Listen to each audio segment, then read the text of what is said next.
It probably started out like a fairy tale. They were charming, attentive, and they seemed to understand you in a way no one ever has before. The connection felt electric, like you'd finally found your soulmate. But then, maybe you started to get this tiny, unsettling feeling in your gut. You can't quite put your finger on it, but something just feels off. You brush it aside. You're just being anxious, right? It's too good to be true, so you're looking for problems. Today, we're going to talk about that feeling. We're going to talk about the subtle, almost invisible red flags that can show up in the early stages of dating someone with strong narcissistic traits. These aren't the big, explosive signs.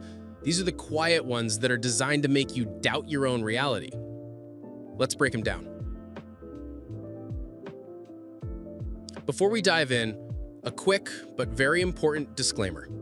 I am not a licensed therapist or mental health professional. This video is for educational and informational purposes based on research and survivor experiences to help you spot potentially toxic behaviors. If you are struggling, please seek support from a qualified professional. Red flag number 1, intense, fast-forwarding love bombing.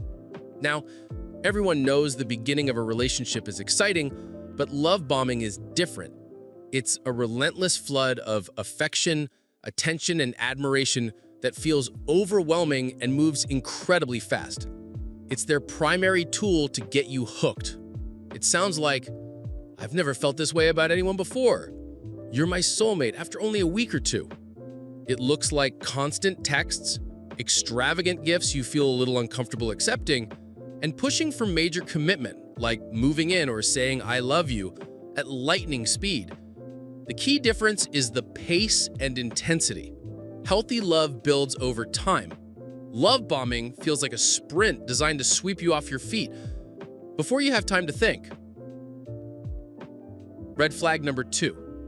They hint that all of their exes are crazy, toxic, or unstable. They'll tell you stories, positioning themselves as the perpetual victim of their past relationships. You, of course, are so different. You're the one who finally understands them. This is a huge red flag because it demonstrates a complete lack of accountability. A healthy person can acknowledge their role in why a past relationship didn't work. By painting every single ex as the sole problem, they're showing you their playbook. They are incapable of self-reflection, and one day, if things go wrong, you will be the next crazy ex in their story. Red flag number 3, subtle tests of your boundaries. This is one of the most insidious signs. A narcissist needs to know how much you'll tolerate, so they start with small, almost unnoticeable tests. Maybe you say you need a quiet night in, and they show up at your door anyway saying, "I just couldn't stay away." It seems romantic, but it's a direct violation of a boundary you set. Maybe they make a slightly critical joke about your outfit or your friend. When you react, they'll say, "Wow, I was just kidding. You're so sensitive." These small moments are designed to chip away at your boundaries, making it easier for them to cross bigger ones later on. It also plants the first seeds of self-doubt. Red flag number 4, eerily perfect mirroring. In the beginning, do they seem to have all the same obscure hobbies, passions, and life goals as you? Did they love that one indie band you thought no one else knew about?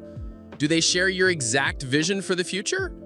While shared interests are great, mirroring is different. It's when someone adopts your personality and interests to create a false sense of a destined soulmate connection. They become a perfect reflection of everything you've ever wanted in a partner. The red flag is that it feels too perfect. Often they don't have a strong sense of their own identity, so they latch on to yours. If you probe deeper, you'll find their passion for these things is shallow, and they can't discuss them with any real substance.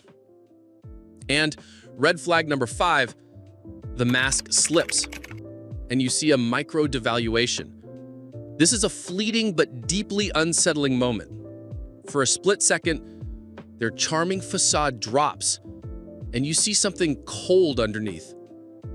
It can be a backhanded compliment like, "I love that you're so ambitious. It's cute." The words are nice, but the tone feels condescending. It can be a flash of rage in their eyes when you disagree with them about something small, which vanishes as quickly as it appeared. Or it can be a dismissive, contemptuous laugh at something you're genuinely excited about. These moments are designed to make you feel small and insecure. They are the very beginning of the devaluation phase, and your gut will scream at you that something is wrong. So, there they are. Love bombing, blaming the exes, boundary pushing, mirroring, and micro devaluations. Individually, any one of these things might be easy to dismiss, but when you see a pattern of these subtle behaviors, you are not being paranoid. You are being observant. The single most important piece of advice I can give you is this: trust your gut. That feeling of unease is your internal guidance system telling you to be careful. You are not crazy. Your feelings are valid. Thank you so much for being here today to discuss this important topic.